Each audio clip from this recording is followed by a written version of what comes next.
বাংলার নারীদের চুনো মাছ ভাজার পাট ছিল। আর সেই চুনো মাছটা যখন তারা ভাজতেন তাতে একটা অতি সুগন্ধ বেরোতেন, আর সেগুলো আমরা গ্রহণ করতাম। কেন আমাদের বাংলার মাঝে মাছ মাংস নিয়ে আমাদের রীতি রিবাজে চলে আসছে, আর এটা হয়তো বর্তমান সময়ে আমরা হারিয়ে ফেলেছি।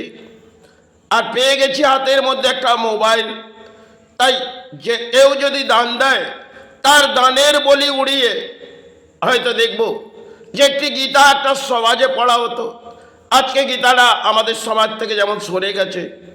বেদ ভাগবত এগুলো তো একটা সমাজ সাধকরা তারা পড়েছিলেন এবং শিক্ষা দিয়েছিলেন, সেটাও আমাদের বাংলা থেকে সরে গেছে গীতা। আর এখন একটা পছান মডেল জমানা, যেখানে আমাদের যদি কেউ কিছু দান দেয় তার মাঝেই আমরা গ্রহণ করে নেব।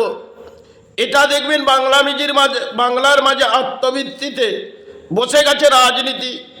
আর এই রাজনীতির তোলপাড় হয়তো কিছু নেতা করে, আর সেটা নিয়ে নারীরা একটা ফোন যে হাতের মাঝে দান পড়ে রয়েছে, আর তাতে ভাবে যদি এর মধ্যে বলিটা আবড়ে দিই, তাই এই বলিটা আমরা আবড়ালে তাতে তো কিছু আমাদের অর্থ রাজ্য থেকে পাবো,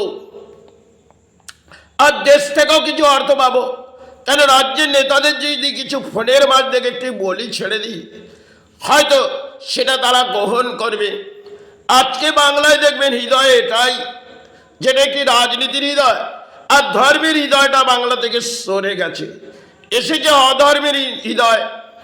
একটা সময় নারীরা ধর্মের হৃদয় জাগাতো, আর ধর্মের মাঝে গিয়ে আঁচলটা পেতে ফেলতো, একটি মাথার মধ্যে সিঁদুর আর শেখার কট্টা রাখতো। সেটা বর্তমান দিন যতটা আসছে সরে যাচ্ছে। আর হাতের মধ্যে একটি মোবাইল দিয়ে চলো ধর্মের মাঝে যাচ্ছে, কারণ ধর্মের মাঝে গিয়ে কিছু ছবি তুলে আনবো আর সেটা ইন্টারনেটের মাঝে দেখিয়ে দেবো, আর কিছু নেচে কুদে সেবার মাঝে যাব। এটা দেখবেন বাংলায় চলছে। কারণ এটা যখন বাংলায় চলছে, আর এটা চলছে যখন, তার মধ্যে বাংলায় একটি খেলা হচ্ছে, রাজনীতির খেলা। থেকে জনগণ ভেবে নিচ্ছে আরে অতি সুন্দরী নাচ তিনি যে নেচে গেল, আর বড় আবির্ভাব করে দিলেন, এই মাতৃ সেবায় আবির্ভাব করে দিলেন।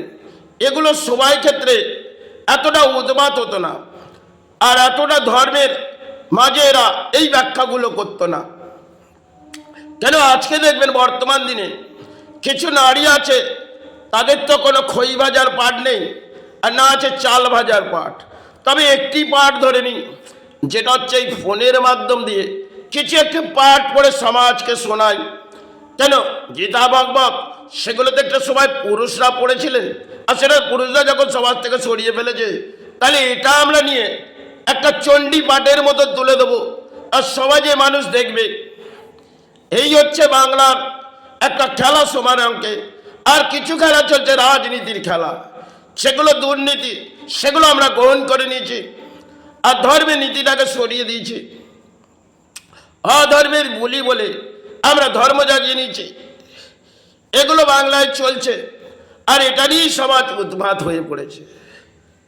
কারণ একটা সময় সাধকরা যখন সাধনা করেছিলেন, তাদের মধ্যে একটি মাতৃর উপর যারা সেবা করেছিলেন, তারা এত সমাজে আসেননি। কারণ তারা যে সাধনা করেছে, তাদের মধ্যে একটি মাতৃ হৃদয়ের অন্তরে ছিল। তাই তারা সর্বসময় বলে গেছিলেন যে সাধনাটা এমন একটি জায়গায় করো সেখানে সমাজ না যেতে পারে। এটা তাদের ব্যাখ্যা ছিল।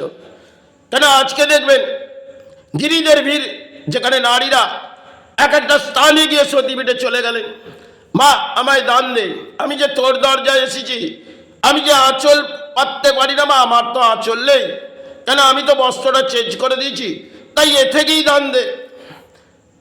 এগুলো দেখবেন বাংলার মাঝে বস্ত্রটা নারীদের সরে গেছে, আর একটি ফ্যাশন মডেলে বস্ত্র এসছে, সেটা সমাজ জানে। আর সমাজে কিছু ধর্মের নামে সেবাও হয়, সেখানে যদি সেবার মাঝে কিছু দানপত্র বসানো হয়, তাহলে মাকে গিয়ে কিছু দান দেবো, মাতো ভিখিরি, তাকে গিয়ে যদি দান দিই, তিনি আমার ভিক্ষে গ্রহণ করবে। আর আমি যখন তোনার সন্তান হয়ে গেছি, তাকে গিয়ে একটু ভিক্ষে দান দিই। আর কিছু যদি পারি, সমাজে যদি কোনো জায়গায় পুজো পাঠ হয়, একটু নেচে কুদে নেব, তাহলে একটু এনজয় হওয়া দরকার। পুজো পাঠের মধ্যে যদি আমাদের একটি এনজয় না হলো, আমাদের দানপত্র জীবন কি হলো? এই বসে গেছে হয়তো সমাজ এই কলিযুগে, যেখানে ধর্ম ধর্ম করে কিছু চিৎকার হয়তো কিছু নারী করে বসে, আর নারীরা একটি পেনশন আজকে পেয়ে যাচ্ছে, যেটা হচ্ছে সরকার, যে সরকারি আসুক, একটু পেনশনের অঙ্কটা বাড়িয়ে দিক। হাতের মধ্যে একটি মোবাইল আছে, তারও তো খরচা সমস্ত আছে। তাই এই মোবাইলের মাধ্যমে যে কিছু বলি আমলাচ্ছি, তা থেকে যদি কিছু পেনশন আমার বেড়ে যায়, তাহলে আমাদের হৃদয় যদি জেগে যায়, তাহলে রাজ্যের নেতাদের হৃদয় আমরা জাগিয়ে দেবো। এই চলছে বাংলায় একটা খেলা। তাই সময়ের অঙ্কে সবই কিছু আমরা হারিয়ে ফেলেছি। তাহলে অধর্মের বলি যখন নিয়েছি, ধর্মটাকে তো তলানিতে পাঠিয়ে দিয়েছি। কিছু বলি বলে ধর্মের নামে অধর্ম করে যাব, সেটা সমাজ গ্রহণ করবে। এই চলছে সমাজে। কলিযুগ একটা বড় যুগ, এবং সেখানে পড়েছে শুদ্ধের যুগ।